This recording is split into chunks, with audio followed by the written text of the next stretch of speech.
Carol Burnett's Nanny sort of reminds me of my own Nana in a way. My Nana didn't bring me up, but my mom was old enough to be my Nana, and I did have a special relationship with my Nana and my mom that both tied in with history and the Carol fandom. My public videos will be on my other YouTube channel. This one is a little more personal, maybe boring for some, so just a heads up. I'm posting it anyways in case someday when I'm gone, my son or nieces and nephews may like to hear about their aunt, grandmother, and great-grandmother back in the day. And who knows, maybe some of them will be as interested in old Hollywood as I was. Or I should say, as we were. Most of the information about Carol Burnett will be at the end of this video, but my Carol Burnett fandom did actually start at a very early age. Anyone who's known me for my entire life will tell you that my first obsession when I was about 4 or 5 years old, it was the movie Annie from the early 1980s, and Carol Burnett, of course, played Miss Hannigan. I would act that movie out all day long. My parents would have friends come over and they would be talking to me, and I would not even know that they were in the room. I was in my own little make-believe world acting out the movie. There were other movies too, but it was mostly Annie.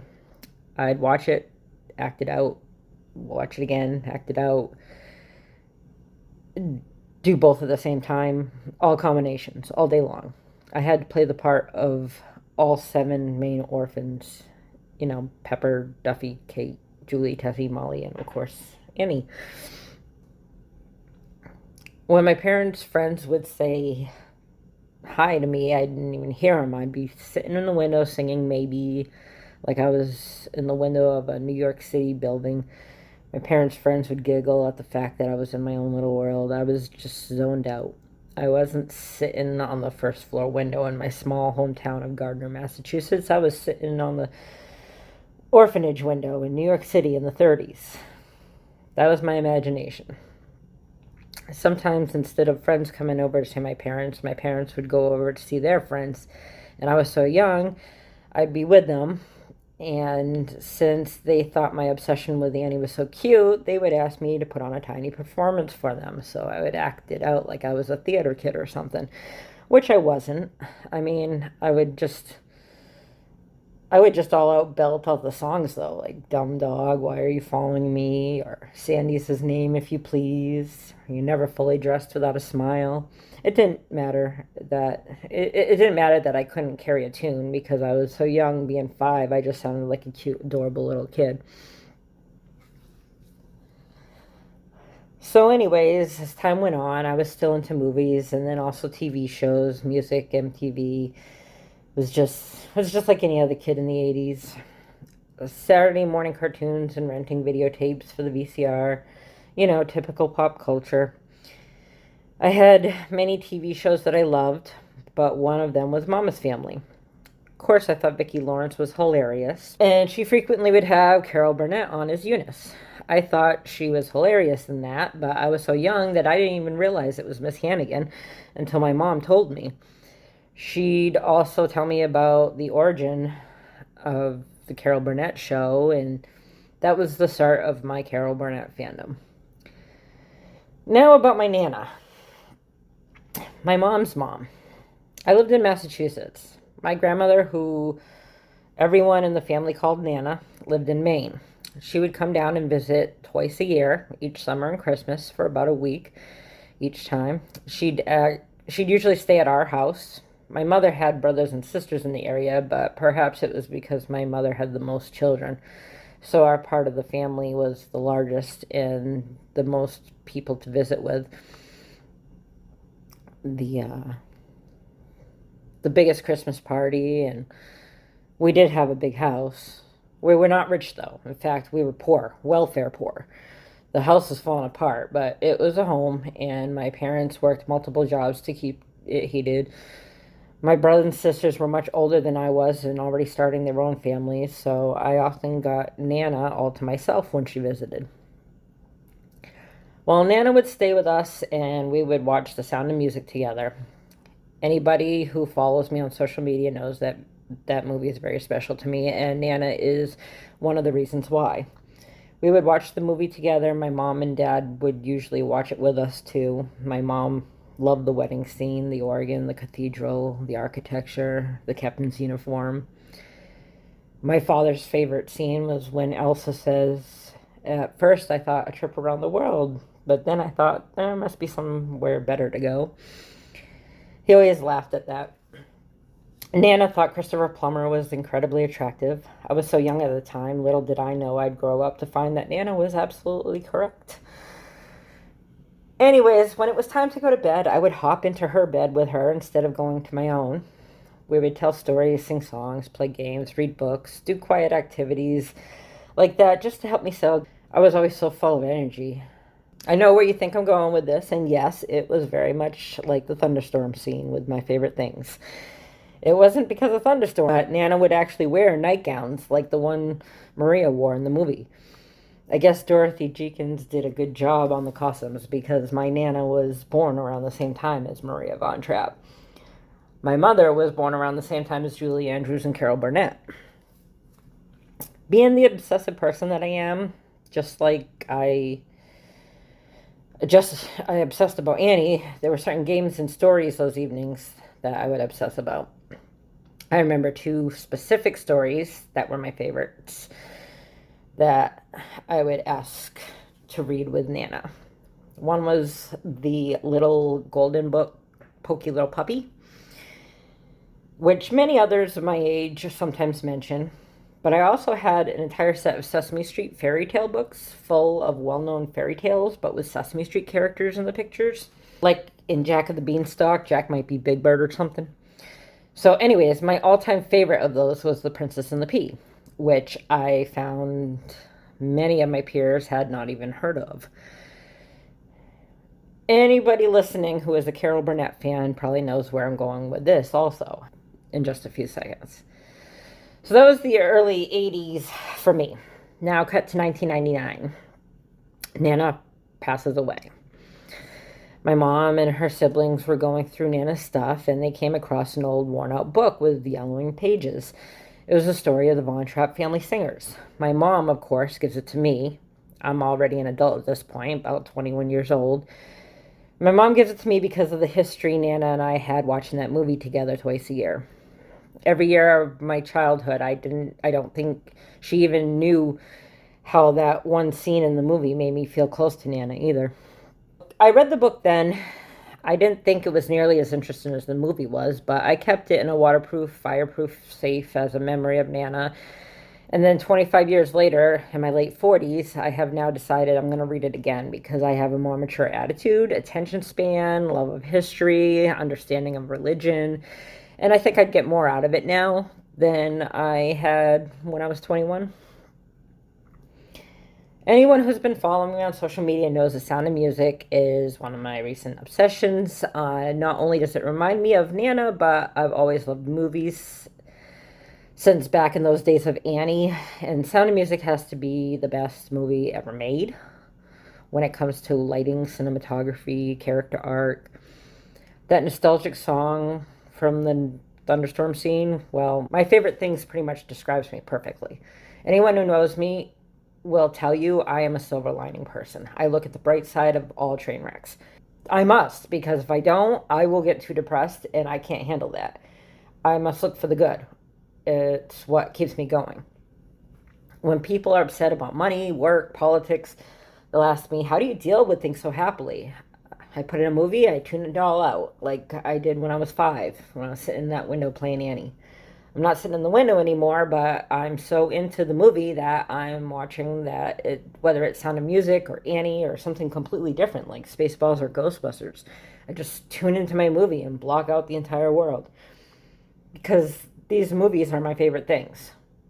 Or like a song that I like, or a TV show, like the old days on MTV, or like Mama's Family. When I'm feeling down, I think of my favorite things, and then I don't feel so bad. That's me in a nutshell.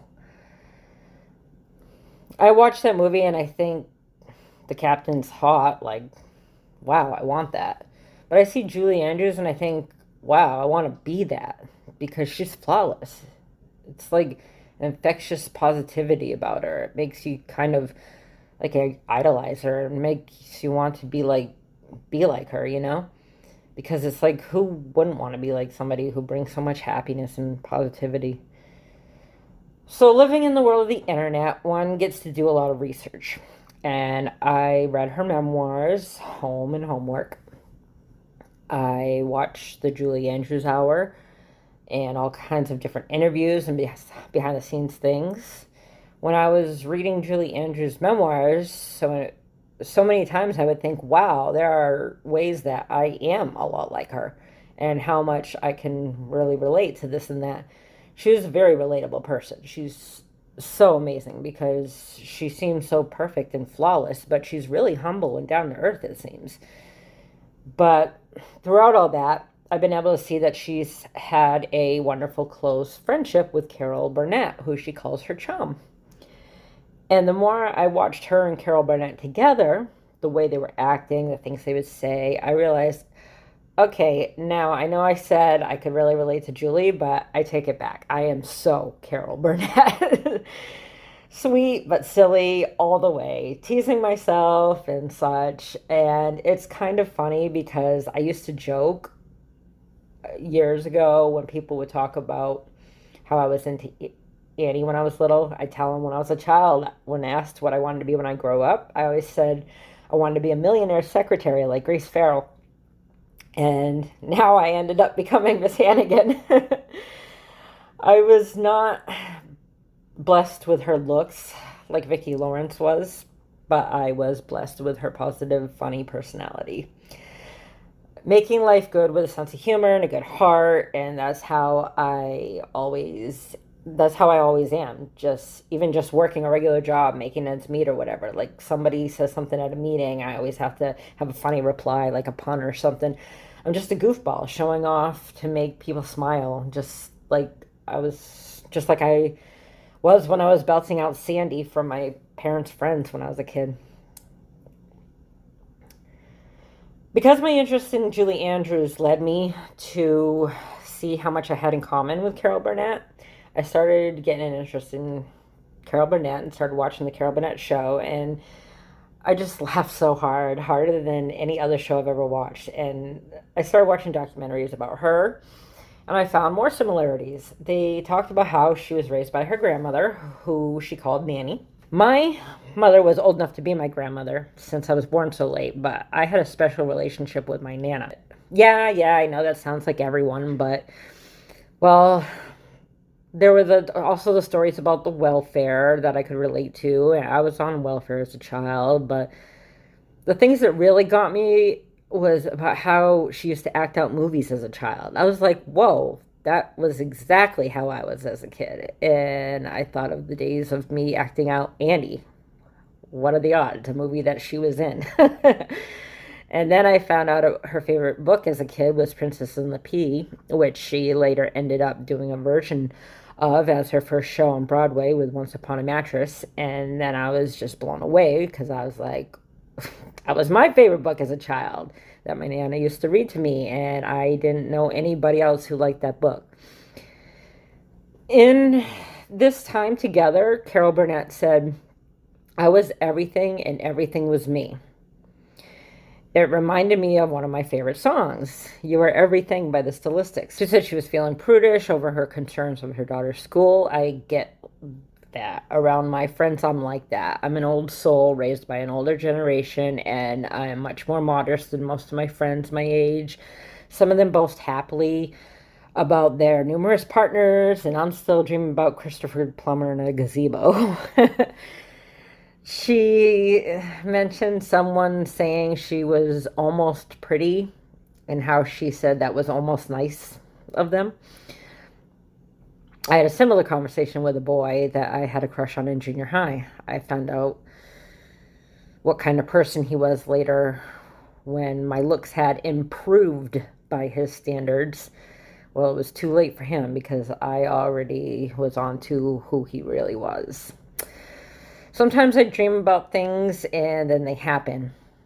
I don't recall ever having a dream about Carol Burnett, but You know, that scene in Everyone's Story when Bastian realizes the book he's reading is about him and he throws the book across the room because he's freaked out?